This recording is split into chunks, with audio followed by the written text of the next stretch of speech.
Hello student, how are you? I hope that you might be happy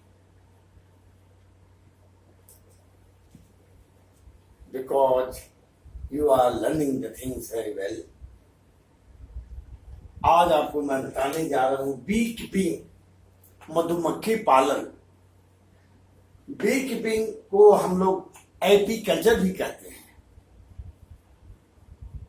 B keeping से हमें जो चीज प्राप्त होती है वो honey bee and bee bags, मधुमक्खी और हनी बैग्स, जिसको मूंग कहते हैं हिंदी में। मूंग का भी बहुत जबरदस्त रोल है। इसका उपयोग कॉस्मेटिक पॉलिसिस में यूज होता है।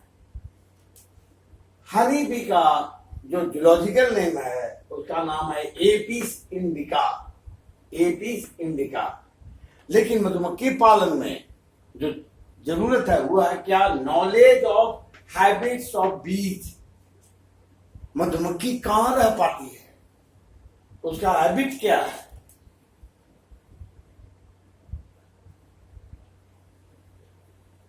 Location of bee hive, second है लोकेशन ऑफ बी हाइव। मतलब मधुमक्खी पालन में हम कहां पर उसको रख पाएंगे, क्योंकि मधुमक्खी जो है वो नेचुरल पॉलिनेटर का काम करता है। ये नेचुरल पॉलिनेटर है of apple, pears, mustard, sunflower इत्यादि। नेचुरल पॉलिनेटर में परागन की प्रक्रिया को पूरा करता है। इसको कहां रखेंगे? ऑर्चार्ड में एप्पल, पीयर, सेव के बगान, नाशपाती का बगान, लीची का बगान, आम का बगान। मुजफ्फरपुर में ढेर सारे मधुमक्खी पालन होते हैं लीची के बगान में। जहां पर सरसों का खेत है या सनफ्लावर का खेत है, उसमें भी हनी बी के बक्से को हम लोग रखते हैं और उसी से मधुमक्खियां निकलकर पॉलिनेशन के लिए जाती हैं। सब कुछ तो हो जाने के बाद थर्ड पॉइंट है collection of honey and marketing. मध जमा हो गया, हनी जमा हो गया, तो उसका हैंडलिंग बहुत जरूरी है, क्योंकि मध को निकालना भी है। सपोज आपने 500 केजी मध निकाल लिया, तो मार्केटिंग अब कैसे करेंगे? उसके लिए भी हमें सोचना होगा। मधुमक्खी के द्वारा तैयार जो सामान है, मध है,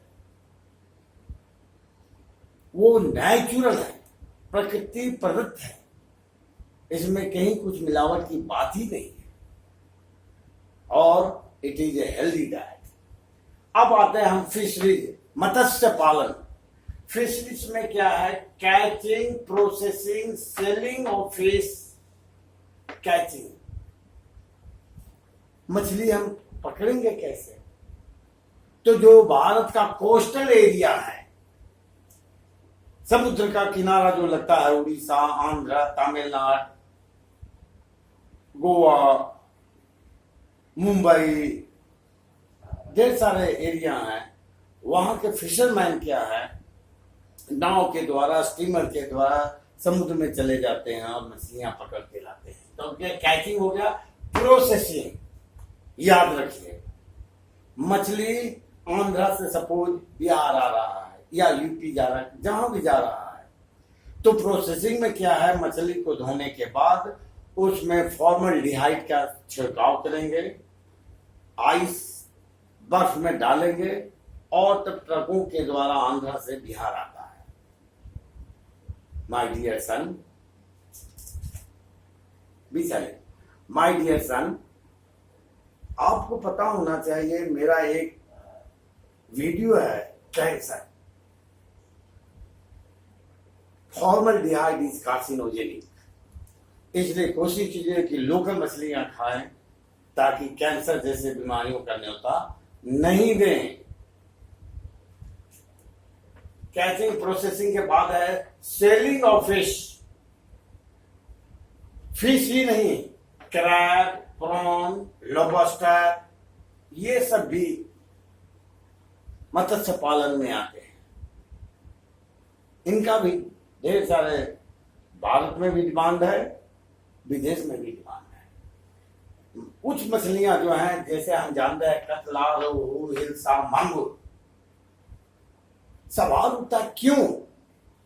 क्योंकि याद रखिए, फर्स्ट क्लास प्रोटीन जो है और इजिली डाइजेस्टेबल है, दैट इज फिश।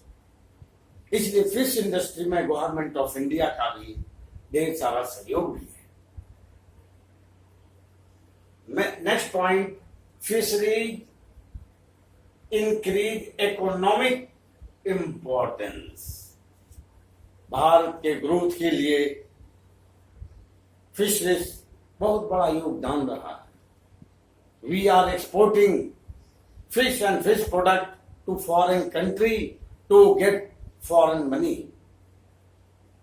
इसलिए हम लोगों को ये जरूरी है, economic importance two million of fisherman and farmers. Fisherman जो मत्स्य पालन कर रहे हैं कोस्टल एरिया में और बिहार में, यूपी में, एमपी में, इन जगहों पर भी बड़े बड़े जो तालाब हैं वहां भी मत्स्य पालन होता है, जिससे लाखों जो फिशरमैन हैं, मत्स्य पालक हैं और फार्मर हैं, उनको लाभ होता है।